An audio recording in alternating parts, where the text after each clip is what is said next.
যে যে বাসটি পড়ে গিয়েছিল নদীতে সেটি 7 ঘন্টার চেষ্টায় অর্থাৎ ফায়ার সার্ভিস, বিআইডব্লিউটিএ এবং অন্যান্য যে সকল আইন শৃঙ্খলা রক্ষাকারী বাহিনী রয়েছে, বিভিন্ন সরকারি বিভিন্ন সংস্থা রয়েছে, সবাই সার্বিক প্রচেষ্টায় 7 ঘন্টা পর এই বাসটিকে পরিপূর্ণভাবে নদী থেকে এই উদ্ধারকারী জাহাজ হামজার মাধ্যমে টেনে এই যে পল্টনটি রয়েছে, যে পল্টনের উপর থেকেই আসলে বাসটি নিয়ন্ত্রণ হারিয়ে পদ্মা নদীতে পড়ে গিয়েছিল, সেখানে আসলে টেনে তোলা হয়েছে। এবং একে একে আমরা কিছুক্ষণ আগে দেখেছি যখন বিআইডব্লিউটি এর উদ্ধারকারী জাহাজ হামজার মাধ্যমে যখন টেনে ওঠানো হচ্ছিল বাসটিকে, সেই বাসের ভিতরে যে যাত্রীগুলো আটকা পড়েছিল, যারা বাসের ভেতরেই যারা শেষ নিঃশ্বাস ত্যাগ করেছেন, যারা মারা গেছেন, তাদের মরদেহগুলো বিআইডব্লিউটি এর যারা ডুবুরি এবং ফায়ার সার্ভিসের যারা ডুবুরি, তারা কিন্তু মিলে সেই মরদেহগুলো উঠিয়ে এনেছে। এখন পর্যন্ত আমরা ফায়ার সার্ভিস এবং বিআইডব্লিউটি এর তথ্য মতে এখন পর্যন্ত জানতে পেরেছি 14 জনের মরদেহ তারা উদ্ধার করেছে, জীবিত উদ্ধার হয়েছে কয়েকজন, এখনো বেশ কয়েকজন নিখোঁজ আছে। আসলে এখন পর্যন্ত আসলে রাকিব সর্বশেষ যে অবস্থা, যে আসলে ঠিক কতজনের মৃত্যু হয়েছে, কতজন নিখোঁজ রয়েছে, সেই চিত্রটি আসলে এখন পর্যন্ত পরিষ্কার করে বলা যাচ্ছে না, কারণ উদ্ধারের যে চেষ্টা, ডুবুরিদের যে চেষ্টা, সেই চেষ্টা অব্যাহত রয়েছে। বিআইডব্লিউটি এর যে উদ্ধারকারী হামজার যে চেষ্টা, সেটি অব্যাহত রয়েছে এবং সেই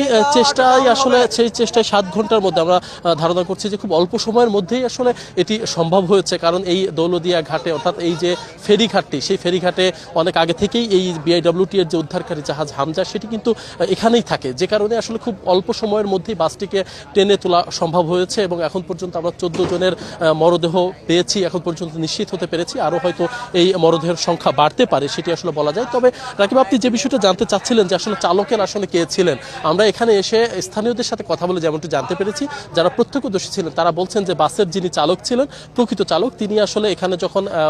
ফেরির জন্য বাসটি অপেক্ষা করছিল, তখন তিনি বাস থেকে নেমে গিয়েছিলেন এবং হেল্পারকে তিনি বলেছিলেন যে সে যেন এই ফেরি আসার সাথে সাথে ফেরিতে বাসটি ওঠানো হয়, এই দায়িত্ব তিনি হেল্পারকে দিয়ে তিনি নেমে গিয়েছিলেন। এবং যখন ফেরিটি ঘাটে আসে এবং পল্টনে 3 নম্বর এই যে ফেরিঘাটের পল্টনে যখন ফেরিটি আসে, বাসটি তখন এই ফেরিতে ওঠার চেষ্টা করছিল, আর তখনই আসলে নিয়ন্ত্রণ হারিয়ে বাসটি পড়ে গিয়েছিল পানিতে। এবং এই পুরো বাসেই কিন্তু প্রায় অর্ধশত যাত্রী নিয়ে আমরা জানি এই বাসটি ঢাকার উদ্দেশ্যে রওনা হয়েছিল এবং ঢাকার উদ্দেশ্যে যেতেই পথেই কিন্তু এই দৌলদিয়া ফেরিঘাটের 3 নম্বর ফেরিঘাটে এই দুর্ঘটনাটি ঘটে। আমরা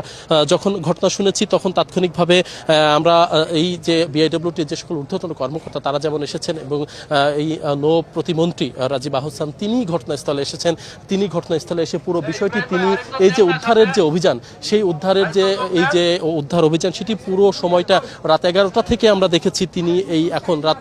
প্রায় 1টা বাজতে চলেছে, তিনি ঘটনাস্থলে রয়েছেন। তিনি ঘটনাস্থলে থেকে পুরো উদ্ধারের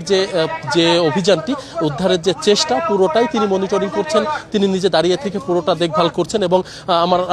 আমরা একটি বিষয় একটু জানাতে চাই যে আসলে এই যে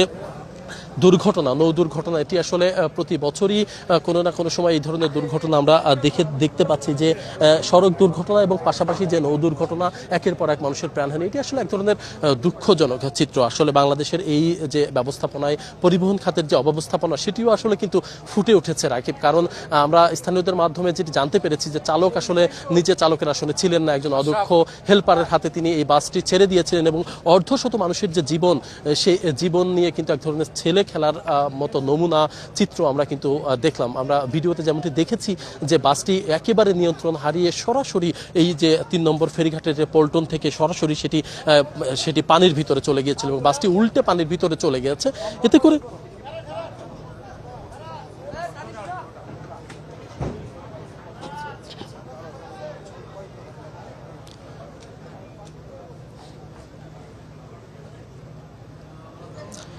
রাকিব, এখন পর্যন্ত এই যে সৌহার্দ্য পরিবহনের যে কর্তৃপক্ষ, অর্থাৎ যারা মালিক পক্ষ, তাদের কাউকে আমরা এই ফেরিঘাটে এসে পাইনি। এবং যে চালকের কথা বলা হচ্ছে, যিনি আসলে হেল্পারের হাতে গাড়িটি ছেড়ে দিয়ে তিনি নিচে নেমে গিয়েছিলেন, তাকেও এখন পর্যন্ত এখানে পাওয়া যায়নি। আসলে এই বিষয়টি আসলে তিনি কে ছিলেন, সৌহার্দ্য পরিবহনের কর্তৃপক্ষের সাথে আসলে আনুষ্ঠানিকভাবে কথা বলতে না পারলে এই চালকের পরিচয় সম্পর্কে আসলে নিশ্চিত হওয়া সম্ভব না। কারণ এই বাসটি আসলে ছেড়ে এসেছিল অনেক দূর থেকে, ছেড়ে এসে সেটি কিন্তু এসছে এখানে এই এই জায়গাটিতে। সুতরাং যে কারণে আসলে এখন পর্যন্ত এই পরিবহন কর্তৃপক্ষ তারা আসলে নিজেরা এখানে কেউ এখন পর্যন্ত আসেনি। এখানে শুধুমাত্র আইন শৃঙ্খলা রক্ষাকারী বাহিনী, ফায়ার সার্ভিস এবং বিআইডব্লিউটিএ তারা যৌথভাবে আসলে এই উদ্ধার অভিযানটি পরিচালনা করছে। এবং উদ্ধার অভিযানটি রাকিব একটু একটু একটু জানাতে চাই যে আমাদের এখানে উদ্ধার অভিযানটি সরাসরি যিনি মনিটরিং করছেন নৌ পরিবহন প্রতিমন্ত্রী রাজীব আহসান, তিনি আসলে গণমাধ্যমের সাথে নিশ্চয়ই কথা বলবেন। আমরা একটু চেষ্টা করব আসলে তিনি আসলে এই বিষয়ে কি বলেন, কি তার সরকারের পক্ষ থেকে বা এই দুর্ঘটনার বিষয়ে তারা তো কোনো তদন্ত কমিটি করবেন কিনা, বা আসলে এই বিষয়ে তাদের কি ব্যাখ্যা, এবং উদ্ধার অভিযানটা আসলে এই পর্যায়ে এখানে সমাপ্ত ঘোষণা করা হবে কিনা, বা এই উদ্ধার অভিযান আগামী হয়তো সকাল থেকে আবার শুরু হতে পারে। কারণ আমরা ধারণা করছি এখনো বেশ কিছু মানুষ নিখোঁজ রয়েছে, তাদের স্বজনরা কিন্তু এই জায়গাটিতে এসে তারা আহাজারি করছেন এবং স্বজনদেরকে খুঁজছেন। আমরা ধারণা করছি এই নদীতে, প্রধান নদীতে এখন কিন্তু প্রচণ্ড স্রোত, যেহেতু বাসটি সরাসরি নদীতে পড়ে গিয়েছিল সেহেতু ধারণা করা হচ্ছে যে বেশ কিছু মানুষ হয়তো ভেসে যেতে পারে, হয়তো তাদের মরদেহ হয়তো যদি পরবর্তীতে পাওয়া যায় সে বিষয়টিও আসলে নিশ্চিত করে বলা যাবে যে আসলে সেই চিত্র নিশ্চয়ই আমরা হয়তো রাজীব আহসান তিনি হয়তো আর অল্প কিছুক্ষণের মধ্যেই গণমাধ্যমের সাথে কথা বলবেন। আমরা হয়তো তিনি যখন গণমাধ্যমের সাথে কথা বলবেন তিনি কি জানান, সরকারের পক্ষ থেকে কি ব্যবস্থা নেওয়া হবে, এই ধরনের দুর্ঘটনা রোধে কি করণীয়, কি ব্যবস্থা নেবেন, এবং এই যে যারা মৃত্যুবরণ করেছেন তাদের বিষয়ে আসলে আর্থিক কোনো অনুদান বা সহায়তার ঘোষণা তিনি দিবেন কিনা সে বিষয়টি নিশ্চয়ই আমরা হয়তো আপনাদেরকে একটু অল্প কিছুক্ষণের মধ্যে জানাতে পারবো।